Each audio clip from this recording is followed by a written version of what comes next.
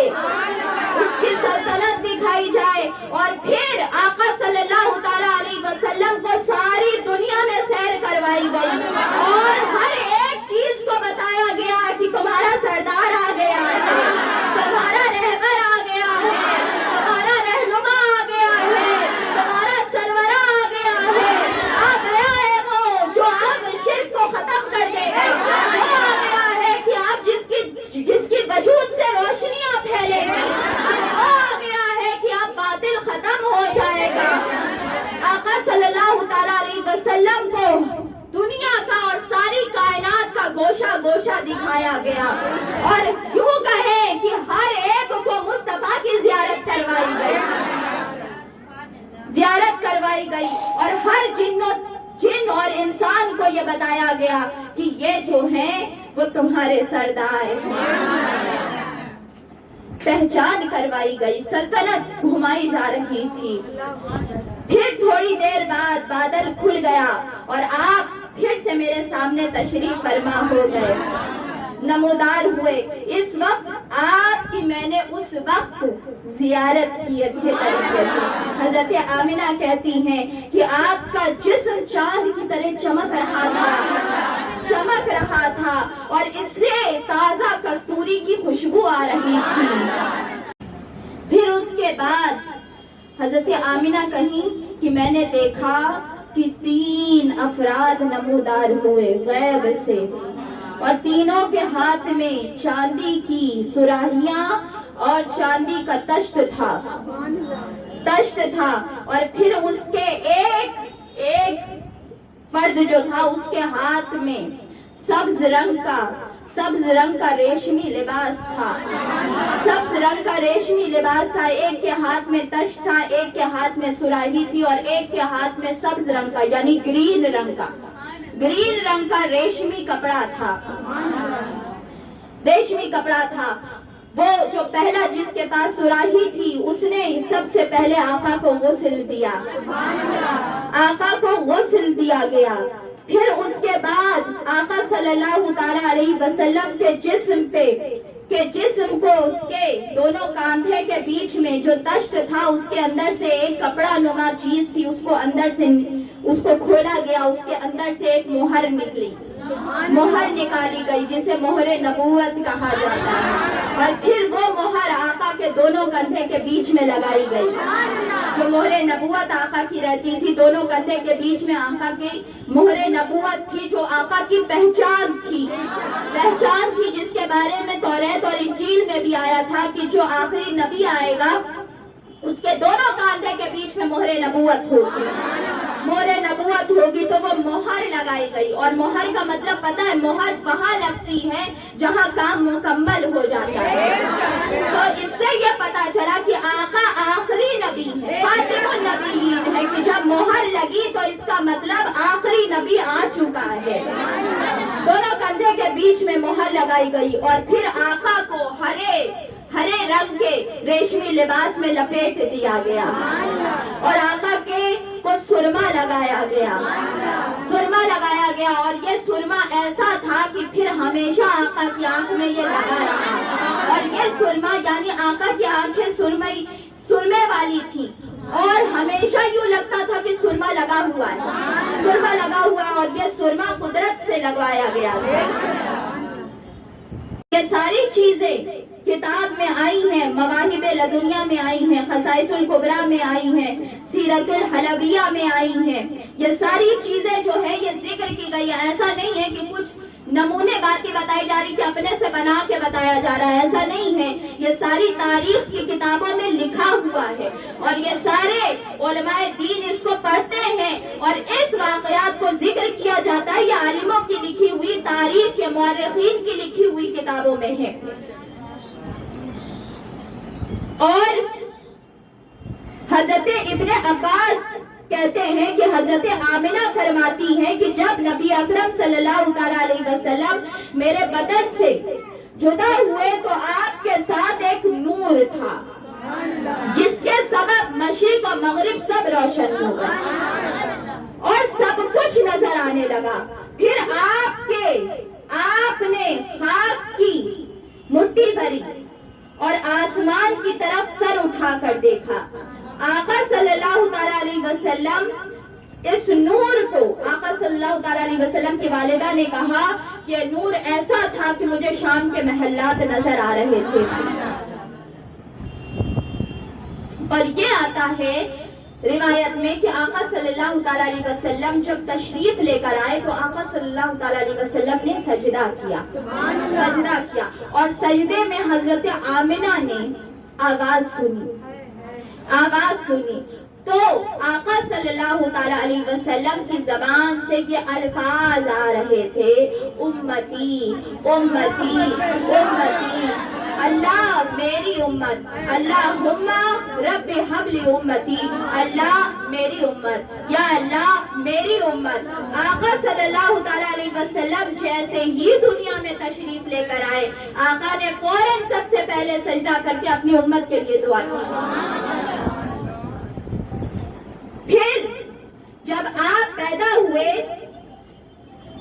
اور میرے ہاتھ میں آئے تو حضرت آمنہ کی خدمت میں اس وقت کچھ عرب کی دو تین عورتیں تھیں جو آقا صلی اللہ تعالی علیہ وسلم کی خدمت میں تھیں.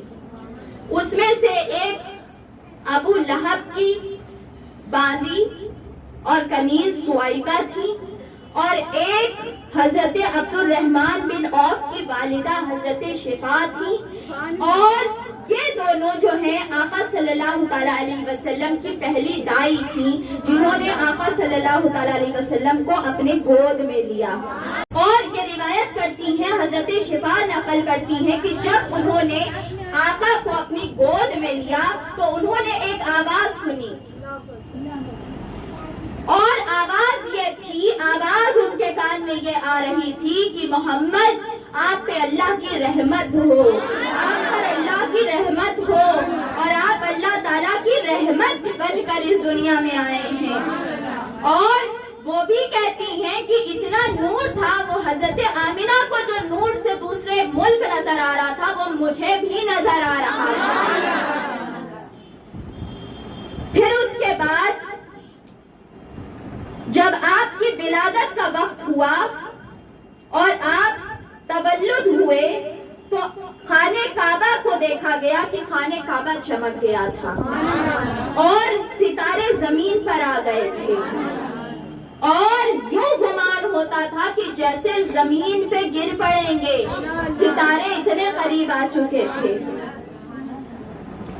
پھر اس کے بعد حضرت حسان بن ثابت نقل کرتے ہیں کہ میں 7 یا 8 برس کا تھا اور میں اس بات کو دیکھ رہا تھا کہ ایک دن صبح کا وقت حضرت حسان بن ثابت مدینے میں تھے.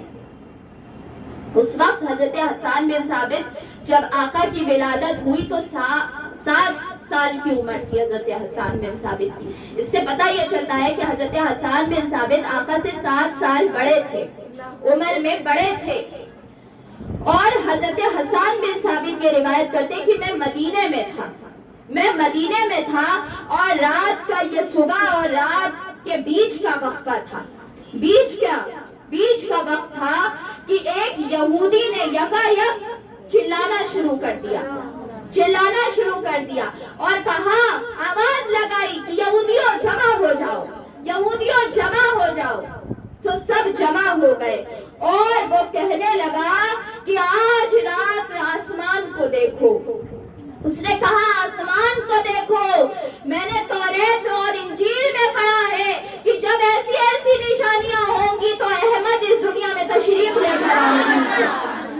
آج کی شب جو ستارے چمک رہے ہیں اس سے یہ پتا چل رہا ہے کہ آج وہ خاتم الانبیاء نبی پیدا ہو چکا ہے، ان کی آمد ہو چکی ہے. اور آقا صلی اللہ تعالیٰ علیہ وسلم کی یہ باتیں جو ہے نا توریت اور انجیل میں پہلے سے لکھی ہوئی تھی کہ اس طریقے کا جب ایسا سال آئے گا، ایسا وقت آئے گا، تو وہ وقت آقا صلی اللہ تعالیٰ علیہ وسلم یعنی خاتم النبیین، جس کی خبر حضرت موسیٰ، حضرت عیسیٰ، حضرت یوسف، حضرت ابراہیم، حضرت اسماعیل، حضرت سلیمان، حضرت داؤد، سب نے جن کی خبر دی ہے وہ اس وقت میں تشریف لانے والے ہیں۔ تو یہ واقعہ مدینہ میں ہوا، جبکہ حضور کی ولادت مکہ معظمہ میں ہوئی تھی، لیکن مدینے میں بھی یہودی اس خبر کو جان گئے کہ جو ہے وہ آقا صلی اللہ تعالیٰ علیہ وسلم تشریف لے کر آنے والے ہیں۔ اور پھر کیا ہوا کہ جب یہودیوں کو یہ بات خبر چلی، پتہ چلی، پورے یہودیوں میں جب یہ بات ہوئی تو سارے یہودی ہجرت کر کے مدینہ آنے لگے۔ سبحان اللہ۔ یہودی مدینے میں بہت تھے، مدینہ شریف میں یہودی بہت تھے، اور یہودی سارے کیوں مدینے میں آ کے رہ رہے تھے؟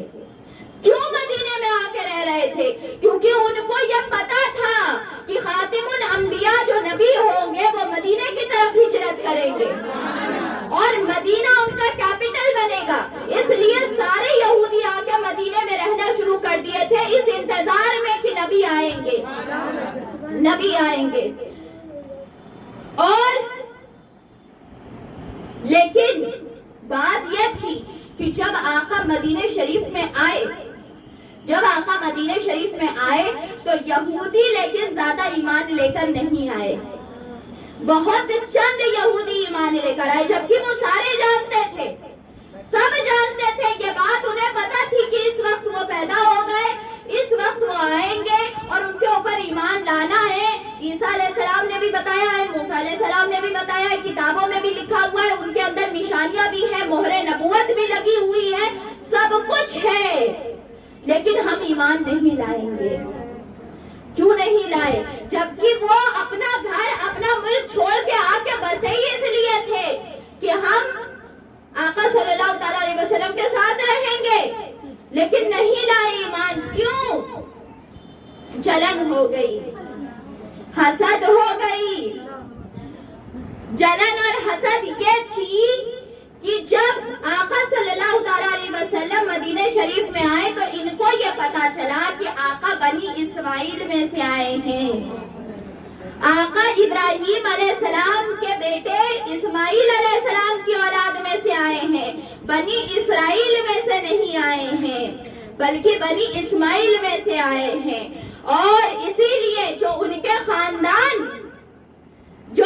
خاندان کی عظمت کم ہو گئی اور ان کو یہ لگ گیا کہ اب جو ہماری عظمت تھی، یعنی ہر نبی بنی اسرائیل میں سے آتا تھا، عیسیٰ علیہ السلام بنی اسرائیل میں سے تھے، موسیٰ علیہ السلام بنی اسرائیل میں سے تھے، یوسف علیہ السلام بنی اسرائیل میں سے تھے، اور سارے نبی زیادہ تر میجورٹی سارے نبی بنی اسرائیل میں سے تھے، ایک بھی نبی بنی اسماعیل میں سے نہیں تھا، صرف آقا ہوئے تھے، اور وہ اپنے آپ کو اعلیٰ سمجھتے تھے کہ ہمارے خاندان میں نبی آتے ہیں، لیکن جب بنی اسماعیل میں آقا آ گئے تو ان کو اس بات کی حسد ہو گئی کہ اب ہم ان سے نیچے ہو جائیں گے، اب آخری، کیونکہ جتنے بھی نبی آئے ہو سب کے سردار تو یہ ہیں، جتنے بھی افضل نبی آئے ہو اب ساری افضلیت کم ہو جائے گی، خاتم النبیین کا درجہ بڑھ جائے گا اور آپ بنی اسماعیل آگے چلے جائیں گے۔ اس لیے اس جلن میں بنی اسرائیل کے لوگوں نے ایمان اور یہودیوں نے اسلام قبول نہیں کیا کہ ہم نیچے نہیں ہو سکتے۔ ان سے پوچھا جاتا تھا کیا تم جانتے نہیں ہو، تم لوگ کتابوں میں پڑھتے نہیں ہو کہ یہ وحی ہے، ساری نشانیاں لکھی؟ وہ کہتے ہیں ہم جانتے ہیں یہ نبی ہیں، یہ سچے ہیں، یہ اللہ کی طرف سے بھیجے ہوئے، لیکن ہم مانیں گے نہیں، ہم نہیں مانیں گے، اس لیے کیونکہ ماننے سے ہم نیچے ہو جائیں گے۔ تو یہ جو تکبر اور حسد اور اپنے آپ کو بڑا سمجھنے والی چیز ہوتی ہے نا، یہ بہت بڑی بڑی نعمتوں سے انسان کو محروم کر دیتی ہے۔ پھر اس کے بعد حضرت عائشہ روایت کرتی ہیں کہ ایک یہودی مکے میں تھا اور اپنے گھر کسی کام سے آیا تھا، سو جس شب حضور صلی اللہ تعالیٰ علیہ وسلم پیدا ہوئے اس نے کہا کہ اے گروہ قریش، اس نے مکے کا ماحول دیکھا اور وہ یہودی تھا, اس کے پاس کتابیں تھی. یہودی اس طریقے سے قرآن میں لکھا ہے کہ یہودی عیسائی اس طریقے سے آقا کو جانتے تھے جیسے اپنے بیٹوں کو جانتے, اتنا پہچانا کرتے تھے. لیکن بدنصیب تو اس نے کہا کہ اے قریش, کیا تمہیں پتا ہے تمہارے گھر میں, تمہارے علاقے میں کیا کوئی بیٹا, کوئی لڑکا آج پیدا ہوا ہے؟ تو قریش والوں نے کہا ہمیں نہیں معلوم, ہمیں نہیں معلوم کیا ہوا ہے. وہ کہنے لگا کہ آج کی شب سردار انبیاء پیدا ہونے والے ہیں, اور مجھے یہاں مکے کا ماحول دیکھ کے یہ لگ رہا ہے جیسی نشانی انجیل اور توریت میں تھی وہ نشانیاں سب نظر آ رہی ہیں. اور تم دیکھو, معلوم کرو کہ کسی کی بچے کی ولادت ہوئی ہے کہ نہیں. وہ شانوں والا آنے والا ہے اور تمہارے درمیان ہے. آج کی رات وہ پیدا ہونے والا ہے, اور آج کی رات وہ ہے جس رات کو تمہارے اندر وہ پیدا ہوگا. اس لیے کیونکہ مکے کی فضائیں یہ بتا رہی ہیں, خانہ کعبہ کی رنگت یہ بتا رہی ہے, آسمان کا نور یہ بتا رہا ہے, مکے کی فضائیں کی خوشبو یہ بتا رہی ہے, یہ جو نور آسمان سے اتر رہا ہے یہ بتا رہا ہے کہ آج محمد آنے والے ہیں. چنانچہ قریش کے لوگوں نے خبر معلوم کیا کہ کون پیدا ہوا ہے, آخر کس کی ولادت ہوئی ہے. تو پتہ یہ چلا کہ عبد المطلب کے وہ بیٹے جس کا انتقال ہو گیا عبداللہ, ان کے گھر میں لڑکے کی ولادت ہوئی ہے. یہودی نے کہا میں درخواست کرتا ہوں مجھے ان کے گھر لے چلو, مجھے ان کے گھر ہی لے چلو, مجھے لے چلو, میں دیکھنا چاہتا ہوں اس بچے کو, کیونکہ کچھ نشانیاں میں دیکھ کے پہچانوں گا. لوگ لے کر گئے, آقا کو دکھایا, اس نے کہا ان کی پیٹھ دکھاؤ. تو پیٹھ کے پیچھے سے کپڑا ہٹایا گیا تو مہر نبوت چمک رہی تھی, اور جیسے ہی مہر نبوت کو اس نے دیکھا اس کی چیخ نکلی, بے ہوش ہو گیا, اور دیکھ کے بے ہوش ہو کے جب لوگوں نے اس کو ہوش میں لایا تو اس نے کہا ہائے بنی اسرائیل,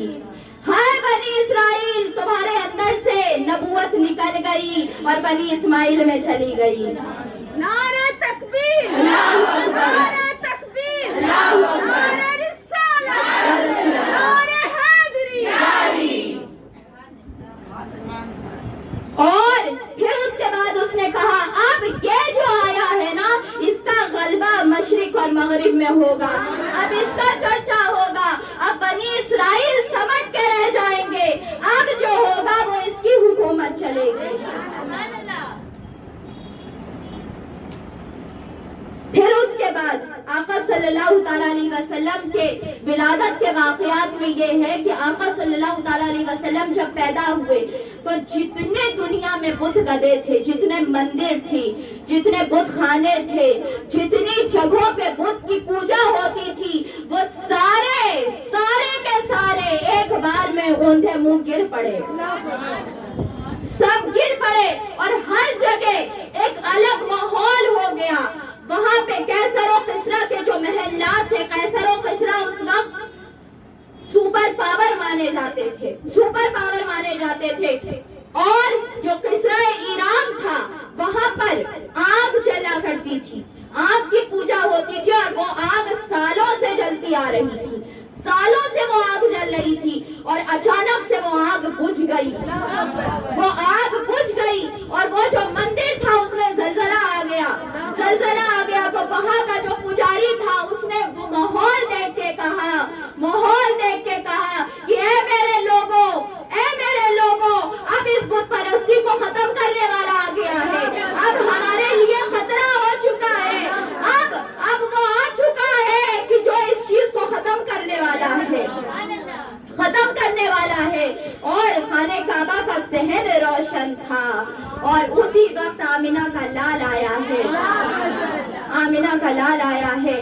آقا صلی اللہ تعالیٰ علیہ وسلم کی جب ولادت ہوئی تو وہ 12 ربیع الاول کے وقت تھا اور 22 اپریل کی تاریخ تھی.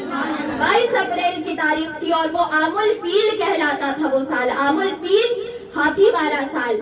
اسی سال کو ابرہہ کے لشکر نے حملہ کیا تھا اور اسی سال ہاتھیوں کے لشکر کو اللہ تعالیٰ نے خانہ کعبہ کو بچا کے اور ہاتھی کے لشکر کو تباہ کر دیا تھا. اسی لیے اس کو عام الفیل کا سال کہا جاتا تھا. اور وہ وقت جو تھا وہ 4:20 کا وقت تھا. صبح کے 4:20 تھی جب آقا صلی اللہ تعالیٰ علیہ وسلم اس دنیا میں تشریف لے کر آئے تھے. یہ آقا صلی اللہ تعالیٰ علیہ وسلم کی آمد کا تذکرہ تھا. آقا صلی اللہ تعالیٰ علیہ وسلم جیسے ہی اس دنیا میں تشریف لے کر آئے تو ہم نے پہلے ہی بتایا کہ انہوں نے اپنے امتی کے لیے، اپنے امتیوں کے لیے دعا کی. تو ہمیں یہ چاہیے کہ ہم آقا صلی اللہ تعالیٰ علیہ وسلم کو جیسے آقا نے اپنی ولادت کے وقت ہم کو نہ بھولے، ویسے ہی ہم آقا کی ولادت کو کبھی نہ بھولیں. آقا صلی اللہ تعالیٰ علیہ وسلم کی ولادت ہم مناتے رہیں، ہر حال میں مناتے رہیں، ہر صورت مناتے رہیں. ایسا نہیں ہے کہ غریب اور امیر کا فرق ہوتا ہے.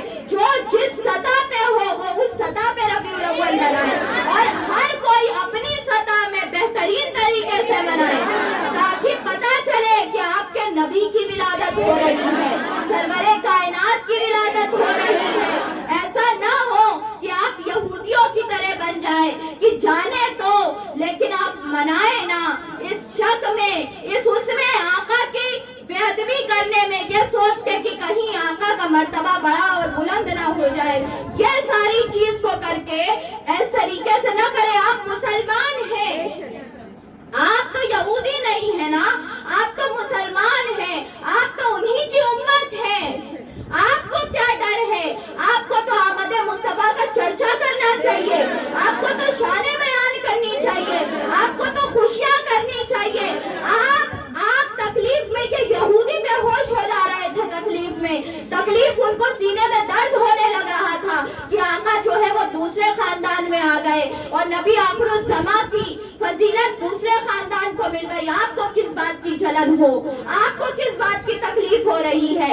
آپ تو مسلمان ہیں، آپ تو اللہ کو ماننے والے ہیں، آپ ہی کا تو نبی آ رہا ہے، آپ ہی کے نبی کی تو ولادت ہے. تو آپ کیوں خوشیوں کے ساتھ، اتنی خوشیاں ہونی چاہیے، اتنی خوشیاں ہونی چاہیے کہ ساری خوشیاں اس خوشی پہ قربان ہو جائیں. یا رسول اللہ، یا رسول اللہ، یا رسول اللہ. یہ عید کی طرح منائیں اور عید بھی نہیں، عید سے زیادہ منائیں. کیوں کریں کہ ساری عیدیں بھی اس کے سامنے کم پڑ جائے. عیدوں سے بھی زیادہ بڑی عید ہے عید میلاد النبی، اور عید میلاد النبی اللہ کرے ہمیں بھی منانے کی توفیق اللہ عطا فرماتا رہے، آقا کی اجازت رہے اور ہماری نسلیں بھی ہماری قومیں بھی ہمیشہ عید میلاد النبی کا جشن منانے والی رہیں، آقا صلی اللہ تعالیٰ علیہ وسلم کی آمد کا چرچا کرنے والی رہیں. آمین. اللہ تعالیٰ ہمیں محبت عطا کرے اور آقا صلی اللہ تعالیٰ علیہ وسلم کا عاشق بنا دے، آقا کا بے انتہا چاہنے والا اور دیوانہ بنا دے آقا کا. اب ہم نعت شریف کی طرف بڑھتے ہیں. محبت کے ساتھ آقا صلی اللہ تعالیٰ علیہ وسلم کی نعت شریف سماعت کرے. آمد کی نعت ہے. محبت کے ساتھ جب آمد کا تذکرہ ہوتا ہے تو نعت جو ہے وہ محبت میں اضافہ کر دیتے ہیں. نعت شریف محبت کے ساتھ سنیں اور پھر اس کے بعد جو ہے وہ میٹنگ اینڈ ہوگی. انشاءاللہ کل پھر 7:30 بجے ملاقات ہوگی آپ سے. آقا کی آگے سیرت ہم انشاءاللہ جانیں گے. آقا کی کچھ الگ سیرت یہ ضروری تھا کیونکہ پیدائش کا ذکر ہونا ضروری ہے، ولادت کا ذکر ہونا ضروری ہے، یہ ضروری تھا. اب جو انشاءاللہ ہم سیرت کی طرف کل سے بڑھیں گے، آقا کی سیرت کے کچھ الگ الگ واقعات جانیں گے، کچھ ایسے واقعات جو ہم آپ نہیں جانتے وہ نئی چیز جانیں گے. اور آج نعت شریف سنے محبت کے ساتھ اور پھر جو ہے وہ میٹنگ اینڈ کر دی جائے گی. السلام علیکم ورحمۃ اللہ وبرکاتہ. اعوذ باللہ من الشیطان الرجیم. بسم اللہ الرحمن الرحیم. اللہم صلی علی سیدنا و مولانا محمد وعلی آلہ و اصحابہ وبارک وسلم وصلی علیہ. الصلاۃ والسلام علیک یا سیدی یا رسول اللہ. السلام علیکم ورحمۃ اللہ وبرکاتہ. دلوں کے گلشن مہک رہے ہیں, دلوں کے گلشن مہک رہے ہیں, یہ کیف کیوں آج آ رہے ہیں, یہ کیف کیوں آج آ رہے ہیں. کچھ ایسا محسوس ہو رہا ہے, کچھ ایسا محسوس ہو رہا ہے. حضور تشریف لا رہے ہیں, حضور تشریف لا رہے ہیں. نوازشوں پہ نوازشیں ہیں, عنایتوں پہ عنایتیں ہیں. نبی کی نعتیں سنا سنا کر ہم اپنی قسمت جگا رہے ہیں. نبی کی نعتیں سنا سنا کر ہم اپنی قسمت جگا رہے ہیں. اور بہت ہی خوبصورت شعر کہ نہ پاس پی ہو تو سونا ساون, نہ پاس پی ہو تو سونا ساون. وہ جس سے راضی وہی سہاگن, وہ جس سے راضی وہی سہاگن. اور جنہوں نے پکڑا نبی کا دامن, انہی کے گھر جگمگا رہے ہیں, انہی کے گھر جگمگا رہے ہیں.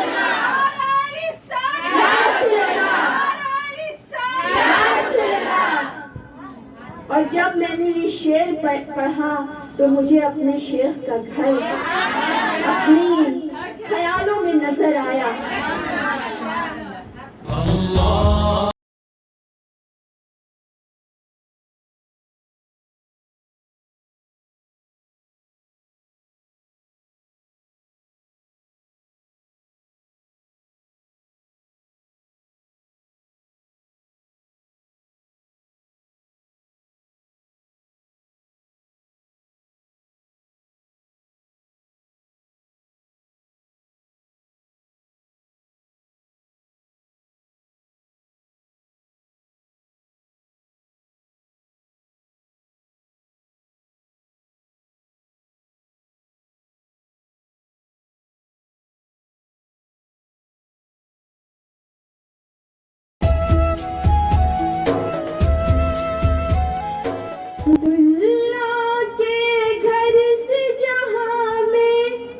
عبداللہ کے گھر سے جہاں میں نور اترنے والا ہے.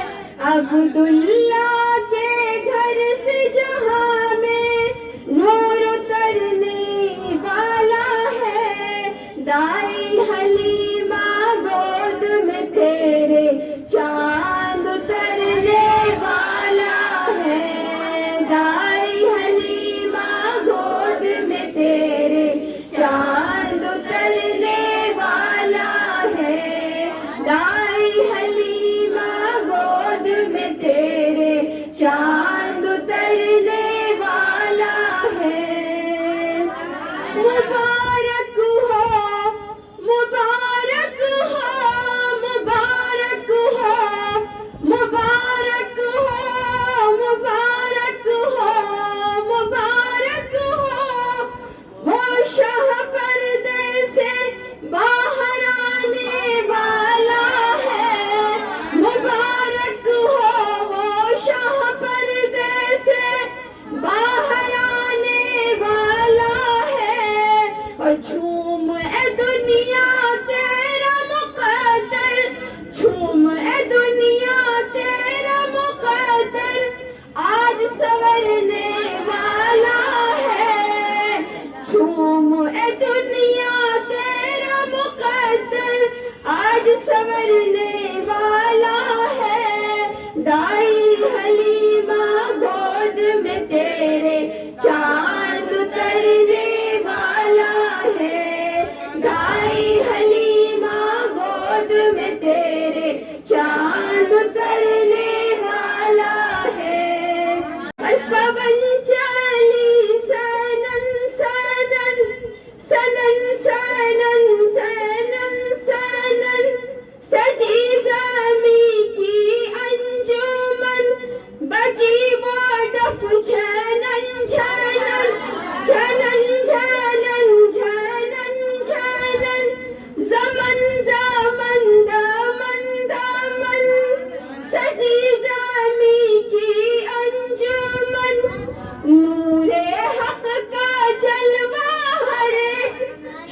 پہچانے والا ہے، نور حق کا جلوہ ہر ایک شے پہچانے والا ہے، دائی حلیمہ گود میں تیری چاند اترنے والا ہے، دائی حلیمہ گود میں تیری چاند اترنے والا ہے۔